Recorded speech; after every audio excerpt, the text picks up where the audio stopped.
Guys सबसे पहले नीचे कमेंट करके मुझे ये बताओ कि आपका टारगेट क्या है। सेकेंड अटेम्प्ट में आपने अपना टारगेट क्या रखा है। फटाफट फटाफट सभी लोग नीचे कमेंट करेंगे और हर बच्चा करेगा। देन उसके अकॉर्डिंग मैं एक एनालिसिस वीडियो कल आपको बना के देने वाला हूं और प्लीज वीडियो को लाइक कर दो। अब देखो दोस्तों, बहुत सारे ऐसे स्टूडेंट हैं जो क्या ये सोचते हैं। दोस्तों अभी मेरा बाकी के स्टूडियो का काम चालू है, तो ये एक बोलते हैं ना सब्स्टिट्यूशन। तो एक सब्स्टिट्यूट पार्ट मैंने ले लिया है, जैसे मैथ के अंदर सब्स्टिट्यूशन होता है ना, सब्स्टिट्यूट स्टूडियो ले लिया, इसलिए आपको लाइट यहाँ पे दिख रहा है। मेरे पास कोई ऑप्शन ही नहीं है। और इस समय इंजीनियरिंग के एग्जाम चल रहे हैं, मैं वहां पे बिजी हूँ।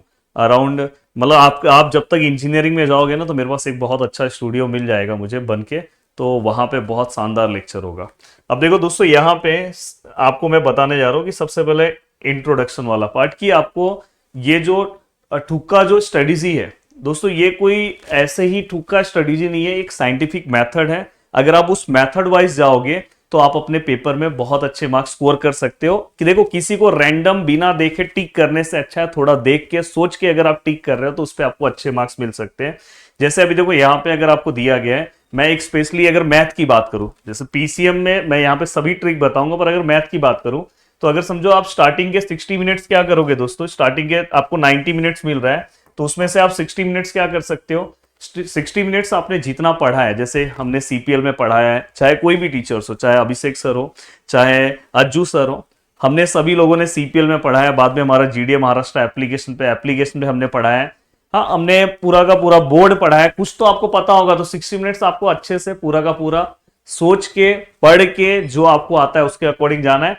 फिर 20 मिनट्स दोस्तों आपको क्या करना है, अपना स्मार्ट तुक्का स्ट्रेटेजी के ऊपर ध्यान देना है। और फिर बचे हुए 10 मिनट, अगर लास्ट का बचा हुआ है 10 मिनट, तो दोस्तों हमें क्या करना है पता है, कि उसको आप खाली मत रखो, क्योंकि नेगेटिव मार्किंग नहीं है ना।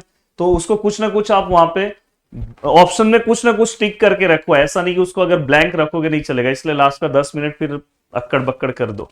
अब देखो दोस्तों, यहां पे चल रहा हूं मैं आगे एक एक। हाँ, पहले तो स्टार्टिंग में एक आपको बहुत अच्छा तरीका बता दे रहा हूं। देखो क्या होगा कि अगर समझो लास्ट में मेरे 10 क्वेश्चन बच गए, इस बार आपने शिफ्ट 1 में देखा होगा, फील भी किया होगा, इसलिए शिफ्ट 2 का ये स्टडीज ही वीडियो है।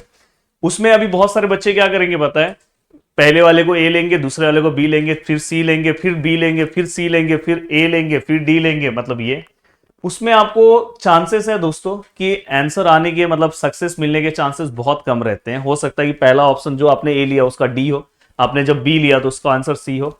इसलिए अगर आपको लास्ट में अगर ऐसा लगे कि मेरे 6 क्वेश्चन बचे हैं, 10 क्वेश्चन बचे हैं, तो उसमें से आप अगर कोई एक ऑप्शन सिलेक्ट करते हो, जैसे अगर किसी ने सी सिलेक्ट किया, तो सक्सेस के चांसेस दोस्तों थोड़ा सा ज्यादा रहता है।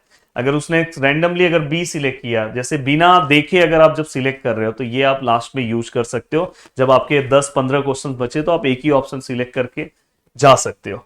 अब यहां पे दोस्तों बात आती है कि सर अगर नेगेटिव मार्किंग नहीं है तो हमें क्या करना चाहिए, सभी क्वेश्चंस को अच्छे से पढ़ना चाहिए और पढ़ के कोई ना कोई ऑप्शन हमें क्या करना चाहिए, यूज करना चाहिए, उसको ब्लैंक नहीं रहना चाहिए। अब देखो दोस्तों, सबसे पहला जो आपको रूल अप्लाई करना चाहिए, ये तो मैं आपको बता रहा हूं सब्स्टिट्यूशन, बट उसके पहले मैं आपको बताने जा रहा हूं, ये देखो ये हमेशा आपको क्या करना है दोस्तों। जैसे अगर समझो यहाँ पे ट्रिग्नोमेट्रिक में मैं हमेशा आपको बताता हूं कि कहीं ना कहीं ऑप्शंस में हमें क्या करना है पता है, एंगल्स रख के। जैसे अगर समझो एलएचएस है, आरएचएस है, तो हम एंगल्स रख के भी हम चेक कर सकते हैं कहीं पे एलएचएस आरएचएस इक्वल आ रहा है क्या। अगर इक्वल आ रहा है तो तुरंत आप टिक कर सकते हो। तो ये स्ट्रेटेजी आप वहां पे फॉलो कर सकते हो। नेक्स्ट दोस्तों, अगर मैं यहाँ पे बताऊं, एलिमिनेशन सबसे ज्यादा इंपॉर्टेंट है। मैंने ये आपको शिफ्ट मैं आपको जो हमने फर्स्ट अटेम्प्ट था उसके लिए भी बताया था, सी और डी है। अगर इन केस दोस्तों समझो आपका ये ऑप्शंस ये ऑप्शंस, ये ऑप्शंस, ये ऑप्शन, 4 ऑप्शंस है आपके पास, तो सबसे पहले आपको इसमें से एक क्लियर हो जाएगा। मोस्टली ये फिजिक्स, केमिस्ट्री, ये सब में बहुत ज्यादा यूज होता है कि हमें समझ में आता है ये तो इस लेसन का है ही नहीं, तो ये तो कटअप हो गया। फिर आपके दिमाग में आता है कि सर ये तो है नहीं, तो फिर हमें ये 3 में से सिलेक्शन करना रहता है। कभी कभी अरे सर ये भी नहीं हो सकता, तो अपना सिलेक्शन 2 में से। तो एलिमिनेशन मेथड सबसे ज्यादा बेस्ट है जो आपको सीईटी के लिए यूज करना चाहिए। रैंडमली कोई भी ऑप्शन सिलेक्ट करने से अच्छा है थोड़ा पढ़ के सिलेक्ट करोगे, तो हो सकता है कि राइट आने के चांसेस बहुत ज्यादा रहेंगे। अब देन दोस्तों इसके बाद ये देखो यहाँ पे, ठीक है सर एलिमिनेशन आपने बताया, हाँ। अब यहाँ पे कुछ तरीके बता रहा हूं जो मैंने आपको शिफ्ट 1 में नहीं बताया था, पर अब शिफ्ट 2 में, क्योंकि आप शिफ्ट 1 का ऑलरेडी पेपर देख के आ चुके हो, तो आप शिफ्ट 2 के लिए जा रहे हो तो आपको एक आइडिया आ जाएगा। जैसे अभी देखो मैं यहाँ पे बता रहा हूं, अगर आपके ऑप्शन में 10 है, 12 है, 14 है, 250 है, तो दोस्तों इसमें से एक चीज कंफर्म करो कि ये देखो ये 2 डिजिट के आंसर्स हैं, ये 3 डिजिट का आंसर है, तो सीधा सीधा ये है कि 250 इसका आंसर हो ही नहीं सकता। अब ये 3 में से इसके आंसर्स हो सकते हैं, तो 250 को डायरेक्ट आप साइड कर दो, फिर उस 3 में से आप जाओ। देन दोस्तों इसके बाद एक है कि अगर समझो कहीं पे ऑप्शंस में 5/3 दिख रहा है माइनस, जैसे अभी देखो ऑप्शंस में ए है 1, बी ऑप्शन है 5/3, सी ऑप्शन है -5/3, डी ऑप्शन है 2, तो मोस्ट प्रोबेबली आपका ये 2 आंसर्स होने के चांसेस रहेंगे, दोनों में से कोई एक। अब नेक्स्ट है दोस्तों इसके बाद, अब देखो सिमेट्रिकल जो ऑप्शंस अगर सेम दिखाई दे रहे हैं, हाँ जस्ट एक दूसरे के अपोजिट, सिमेट्रिकल ऑप्शंस अगर जो दिख रहे हैं एक जैसे, मोस्ट प्रोबेबली वो भी ऑप्शंस हो सकते हैं।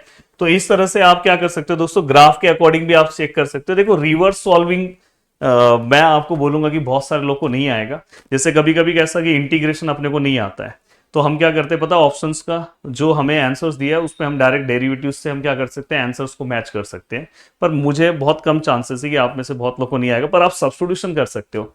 रिवर्स सॉल्विंग में हम क्या करेंगे पता, ऑप्शंस में, ये मैं हमेशा पढ़ाते टाइम भी मैंने यूज किया है, ऑप्शंस हमारे पास जो भी है हम वो ऑप्शंस के वैल्यूज हम क्या करते हैं हमारे आंसर्स में पुट करते हैं, तो ये रिवर्स मेथड है, तो उससे भी हम आंसर्स निकाल सकते हैं, जिसको हम सब्स्टिट्यूशन भी बोलते हैं। तो इससे भी ये मैंने तो मोस्टली लाइन और प्लेन, बाद में ये क्या बोलते हैं अपना एप्लीकेशन ऑफ डेरिवेटिव्स, ये सब में हमने रिवर्स मेथड बहुत यूज किया है। अगर जो बच्चे मुझसे पढ़े हुए हैं तो मुझे ऐसा लगता है कि आपको ये मेथड यूज करना चाहिए, और इस तरह से अगर आप जाते हो तो भाई आप बहुत ही अच्छे तरीके से, बहुत ही तैयारी के साथ बहुत अच्छा मार्क्स स्कोर कर सकते हो। नेक्स्ट रैंकर 4 ऑलरेडी हमारा बहुत पावरफुल तरीके से है, जो ऑलरेडी अवेलेबल है, आप उससे अभी भी जुड़ सकते हो और मस्त तरीके से पढ़ सकते हो। तो मिलते हैं दोस्तों नेक्स्ट वीडियो में, बाय बाय, टेक केयर।